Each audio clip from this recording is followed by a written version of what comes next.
കൃഷ്ണകുമാറിനെതിരെ പരാതി പറഞ്ഞിട്ടുള്ള ഒരു ജീവനക്കാരി ദിവ്യ ഇപ്പോൾ നമുക്കൊപ്പം ചേരുന്നുണ്ട്.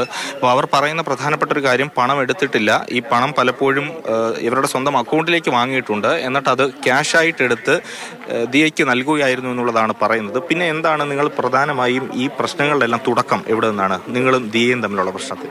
അങ്ങനെ തുടക്കമെന്ന് പറയാൻ വേണ്ടിയിട്ട് ഞങ്ങളുടെ ഓഫീസ് വേറൊരു സ്ഥലത്തോട്ട് ഷിഫ്റ്റ് ചെയ്തായിരുന്നു. അപ്പോൾ ഷിഫ്റ്റ് ചെയ്ത സമയത്ത് അത് അങ്ങനെ എന്താ പറയുക, അവിടെ നിന്നൊരു ഇറക്കം പോലൊരു സ്ഥലമുണ്ട്. അവിടെ നിന്ന് ഇറങ്ങി വന്നപ്പോൾ ഞങ്ങൾ 2 വീലറിലാണ് പോകുന്നത്. അപ്പോൾ അവിടെ നിന്ന് ഇറങ്ങിയ സമയത്ത് ഞാൻ വന്ന് വീണായിരുന്നു. ഞാനും വിനിതയാണ്, ഞങ്ങൾ ഒരുമിച്ചാണ് പോയത്. അപ്പോൾ അവിടെ നിന്ന് വീണായിരുന്നു.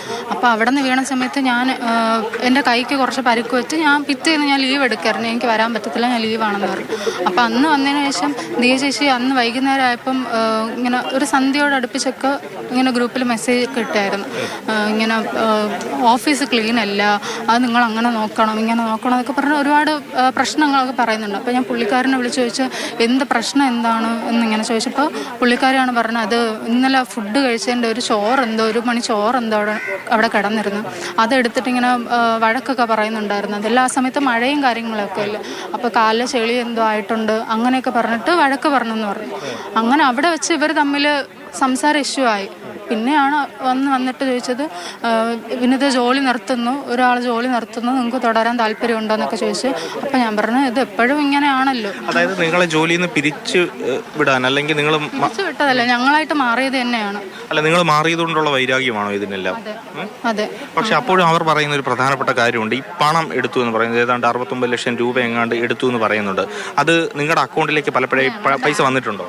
പൈസ ക്യാഷ് വന്നിട്ടുണ്ട്. ഇപ്പം ഞങ്ങളുടെ ബാങ്ക് സ്റ്റേറ്റ്മെന്റ് പരിശോധിച്ച് അറിയാൻ പറ്റുമല്ലോ 69 ലക്ഷം വന്നിട്ടുണ്ടോ ഇല്ലയോ എന്ന്. ഞങ്ങൾ റെഡിയാണ്, ഞങ്ങളുടെ ബാങ്ക് സ്റ്റേറ്റ്മെന്റ് എടുത്ത് നോക്കട്ടെ 69 ലക്ഷം ഉണ്ടോ ഇല്ലയോ എന്ന്. ഈ 69 ലക്ഷം രൂപ നിങ്ങളുടെ അക്കൗണ്ടിലേക്ക് വന്നിട്ടില്ല എന്ന് നിങ്ങൾ പറയുന്നു, പക്ഷെ കുറച്ച് പണം വന്നിട്ടുണ്ട് അല്ലേ? ഇത് എന്തുകൊണ്ടാണ് നിങ്ങളുടെ അക്കൗണ്ടിലേക്ക് ഈ കസ്റ്റമർ ഇടുന്നതിന്റെ കാരണം എന്താ?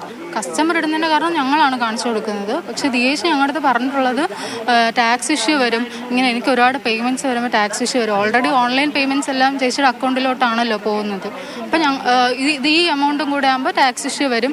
അതുകൊണ്ട് കുറച്ച് എമൗണ്ടിനൊക്കെയാണ് പർച്ചേസ് ചെയ്യുന്നതെങ്കിൽ നോർമൽ QR കോഡ് കാണിച്ചു, അല്ലാന്നുണ്ടെങ്കിൽ നിങ്ങൾ ആ ക്യാഷ് മേടിച്ചോ എന്നാണ് പറയാറ്. ശരി. അപ്പം നിങ്ങൾ ഈ കുറച്ച് പണം കൊടുത്തു എന്ന് നിങ്ങൾ സമ്മതിക്കുന്നുണ്ട്, അത് അദ്ദേഹം പറയുന്നുണ്ട്. ഏതുകൊണ്ട് 8 ലക്ഷം രൂപ അദ്ദേഹത്തിൻ്റെ ഫ്ലാറ്റിൽ വന്ന് കൊടുത്തത്. നിങ്ങൾക്ക് അന്ന് എന്തുകൊണ്ട് ഇത് നിയമപരമായിട്ട് മുന്നോട്ട് പോകാൻ കഴിഞ്ഞില്ല? അല്ലെങ്കിൽ നിങ്ങൾ തെറ്റ് ചെയ്തിട്ടില്ലെങ്കിൽ നിങ്ങൾ പൈസ കൊടുത്തത് എന്തിനാണ്? ഞങ്ങൾ സാധാരണക്കാരല്ലേ.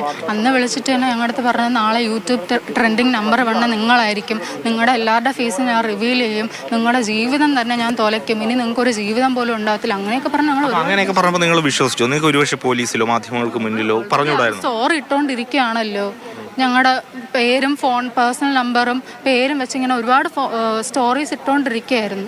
നിങ്ങൾ പറഞ്ഞു സാധാരണക്കാരാണെന്ന് പറഞ്ഞു, അതുകൊണ്ട് നിങ്ങൾക്ക് എത്രയും പെട്ടെന്ന് ആ 8 ലക്ഷം രൂപ ചോദിച്ചപ്പോൾ ഉടനെ നിങ്ങൾക്ക് കൊടുക്കാൻ കഴിഞ്ഞു? ഫസ്റ്റ് പറഞ്ഞത് അവർ 5 ആണ് ആദ്യം ആവശ്യപ്പെട്ടത്. 5 ആവശ്യപ്പെട്ട് കഴിഞ്ഞതിന് ശേഷം ഞങ്ങൾ ഫസ്റ്റ് പറയുന്നത്, നിങ്ങൾക്ക് ഇത്രയും തരാൻ പറ്റത്തില്ല, നാളെ നിങ്ങൾ ഈ ക്യാഷ് എന്ന് നിങ്ങൾ എൻ്റെ കയ്യിൽ തരും, അന്ന് ഞാൻ സ്റ്റോർ ഡിലീറ്റ് ചെയ്യുമെന്നാണ് പറഞ്ഞത്. അപ്പം ഞങ്ങൾ ചേച്ചി സ്റ്റോർ ഡിലീറ്റ് ആക്കുന്നൊക്കെ ഒരുപാട് നിർബന്ധിച്ചായിരുന്നു, സ്റ്റോർ ഡിലീറ്റ് ചെയ്യുമോ പ്ലീസ് എന്നൊക്കെ പറഞ്ഞു. ഇല്ല, സ്റ്റോർ ഡിലീറ്റ് ചെയ്യില്ലെന്നാണ് പറഞ്ഞത്.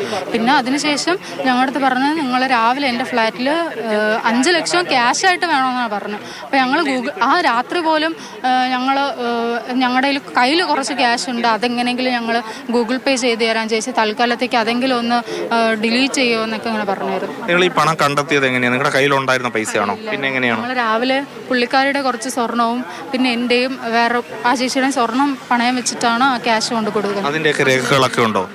അതേ ദിവസം തന്നെ കൊടുക്കുന്നതിന്റെ രേഖകളുണ്ട്. അന്ന് രാവിലെയാണ് ഞങ്ങൾ സ്വർണം പണയം വെക്കുന്നത്. നിങ്ങൾ ഈ പണം എടുത്തിട്ടില്ല എന്ന് പറയുന്നു, പക്ഷേ പണം നിങ്ങളുടെ അക്കൗണ്ടിലേക്ക് വന്നിട്ടുണ്ട്, നിങ്ങളത് വിഡ്രോ ചെയ്തിട്ടുണ്ട്. ഈ വിഡ്രോ ചെയ്ത പണം എങ്ങനെയാണ് ദിയയ്ക്ക് കൊടുത്തത്? എങ്ങനെയാണ്? ഞങ്ങൾ എപ്പോഴും വിഡ്രോ ചെയ്യാമെന്ന് പറയാൻ പറ്റത്തില്ല. കുറച്ച് ഇപ്പം നമ്മുടെ കയ്യിൽ എന്തെങ്കിലും ആവശ്യത്തിനുണ്ടെങ്കിൽ ചിലപ്പോൾ അതായിരിക്കും കൊടുക്കുന്നത്. ചില സമയം ATM നിന്ന് വിഡ്രോ ചെയ്യാറുണ്ട്, ചില സമയം ചേച്ചി എന്തെങ്കിലും ആവശ്യത്തിന് കൊണ്ടുവരണമെങ്കിൽ അങ്ങനെയൊക്കെയാണ് ക്യാഷ് കൊടുക്കുന്നത്. പക്ഷേ ഈ ദിയയ്ക്ക് നിങ്ങളുടെ അക്കൗണ്ടിലേക്ക് ആ കമ്പനിയുമായി ബന്ധപ്പെട്ട പണം വന്നിട്ടുണ്ട്, പക്ഷെ നിങ്ങൾ അതിൻ്റെ തെളിവുണ്ട്, അതിൻ്റെ ബാങ്ക് സ്റ്റേറ്റ്മെൻറ്റ് എടുക്കുക. പക്ഷെ നിങ്ങൾ ദിയയ്ക്ക് കൊടുത്ത പണത്തിന് യാതൊരു തരത്തിലും തെളിവില്ലല്ലോ. ഞങ്ങൾ കയ്യിലല്ലേ കൊടുക്കുന്നത്. അപ്പം ഞങ്ങൾ ചിന്തിക്കുന്നില്ലല്ലോ പിന്നീട് ഇതൊരു ഇഷ്യൂ ആകും, ഇങ്ങനെ ഒരു പ്രശ്നം ഉണ്ടാവും. നമ്മളങ്ങനെ ചിന്തിച്ചല്ലല്ലോ ഓരോ കാര്യങ്ങളും ചെയ്യുന്നത്. പിന്നെ ഞങ്ങൾ ഇടയ്ക്കിടയ്ക്ക് ഓഫീസിൽ വരുമ്പം ഇങ്ങനെ ക്യാഷ് കൊടുക്കും. ചില സമയം ഡ്രൈവർ വരുമ്പോൾ ഡ്രൈവർ എന്തെങ്കിലും സ്റ്റോക്ക് കൊണ്ടുവരുമ്പോൾ അവരുടെ കയ്യിൽ കൊടുത്ത് വിടാറുണ്ട്. പിന്നെ എന്തെങ്കിലും പ്രോഡക്റ്റ്സ് ഐറ്റംസ് വീട്ടിലിരിക്കുന്നതൊക്കെ സ്വിഗ്ഗി ചെയ്യുന്ന സമയത്ത് ഞങ്ങൾ അവരുടെ കയ്യിൽ തിരിച്ച് ഇല്ലെങ്കിൽ ഇവിടുത്തെ പ്രോഡക്റ്റ്സ് അവർക്ക് കൊടുക്കുമ്പോഴും സ്വിഗ്ഗി ചെയ്യുന്ന സമയത്ത് നമ്മൾ ക്യാഷൊക്കെ ആ സ്റ്റോക്കിൻ്റെ കൂടെ. അങ്ങനെ ഒരു വാദം ഉന്നയിച്ചു കഴിഞ്ഞാൽ അത് കോടതിയിലായാലും എങ്ങനെ നിലനിൽക്കും? നിങ്ങൾ തിരിച്ചു കൊടുക്കുന്നതിന് തെളിവില്ല. അതൊരു വലിയ പ്രശ്നമാണ്. അതല്ലേ ഞങ്ങളെ ഭീഷണിപ്പെടുത്തുന്നത്. അത് വെച്ചല്ലേ ഞങ്ങളെ ഭീഷണി. പിന്നെ നിങ്ങൾ പോലീസിൽ പരാതി കൊടുത്തപ്പോഴായാലും നിങ്ങൾ ഈ മറ്റു കാര്യങ്ങളൊക്കെ പറയും, ഈ സാമ്പത്തികത്തിന്റെ കാര്യങ്ങളൊന്നും പറയുന്നില്ല. അല്ലെങ്കിൽ നിങ്ങളുടെ കയ്യിൽ നിന്ന് ഭീഷണിപ്പെടുത്തി പണം വാങ്ങിയതായിട്ടും നിങ്ങൾ ആ FIR-ലൊന്നും. അല്ല, ഞങ്ങൾ പറയുന്നുണ്ട്. ഞങ്ങളുടെ കയ്യിൽ നിന്ന് പൈസ മേടിച്ചതൊക്കെ ഞങ്ങൾ പറയുന്നുണ്ട്. പക്ഷെ അത് FIR-ലൊന്നും ഇല്ലല്ലോ. FIR-ലുണ്ട്. ഞങ്ങളുടെ നിന്ന് പൈസ മേടിക്കുന്ന FIR-ലുണ്ട്. 5 ലക്ഷം രൂപ ആവശ്യപ്പെടുകയും പിന്നീട് ഞങ്ങൾ ഈ പൈസ കൊടുക്കുന്ന എല്ലാ FIR-ലുണ്ട്. ഈ മറ്റ് നിങ്ങൾ നേരത്തെ പറഞ്ഞു ജാതീയമായി അധിക്ഷേപിച്ചു, അങ്ങനെയുള്ള ആരാ ഇത് പറഞ്ഞത്? ജാതീയമായി നിങ്ങളെ അധിക്ഷേപിച്ചു എന്ന് പറഞ്ഞു. ആ ചേച്ചിയുടെ അടുത്ത് നീ ഹിന്ദു ആണോ എന്ന് ചോദിച്ചിട്ട് ആ ചേച്ചിനെയാണ് പറഞ്ഞത്. എന്താ പറഞ്ഞത്? എപ്പോഴും വണ്ടി ചേച്ചി ഓൾറെഡി എപ്പോഴും അടിച്ചമർത്തുമായിരുന്നു. എപ്പോഴും ഞാനൊരു SC വിഭാഗത്തിൽപ്പെട്ട ആളാണ്. അപ്പോൾ എന്തെങ്കിലും ജ്വല്ലറി ഷോപ്പിലാണെങ്കിൽ തന്നെ ചേച്ചി എപ്പോഴും പറയും ഓരോ മാലയൊക്കെ ഇതേതെങ്കിലും കാട്ടുജാതിയൊക്കെ ഇടുമായിരിക്കും, ഇതേതെങ്കിലും കാട്ടുജാതിയൊക്കെ വാങ്ങത്തുള്ളൂ, അങ്ങനെയൊക്കെ പറയുമായിരുന്നു. അതുപോലെ തന്നെയാണ് എന്നെ കാറിൽ കയറ്റിയിട്ട് എന്നോട് നീ മുക്കുവത്തിയാ അവനും ഒക്കെ മുക്കുവനാണോ എന്ന് ചോദിച്ചു. ഞാൻ പറഞ്ഞ അല്ല, ഞാൻ ഹിന്ദു ആണെന്ന് പറഞ്ഞപ്പോൾ ഏത് ഹിന്ദു എന്തോ ഒരു വാക്കൊന്ന് വാണാനോ എനിക്കത് മനസ്സിലായില്ല, വണ്ണവനോ എന്തോ ഒരു വാക്ക് എനിക്കത് ഓർമ്മ കിട്ടുന്നില്ല. അങ്ങനെ പറഞ്ഞു. എന്റെ ഫോൺ അപ്പോഴേ പിടിച്ച് മേടിച്ചു. ഞങ്ങളവര് ഒരു കാറിൽ കയറ്റി ഞങ്ങൾ വന്ന വണ്ടിയിൽ വരാമെന്നാണ് പറഞ്ഞത്.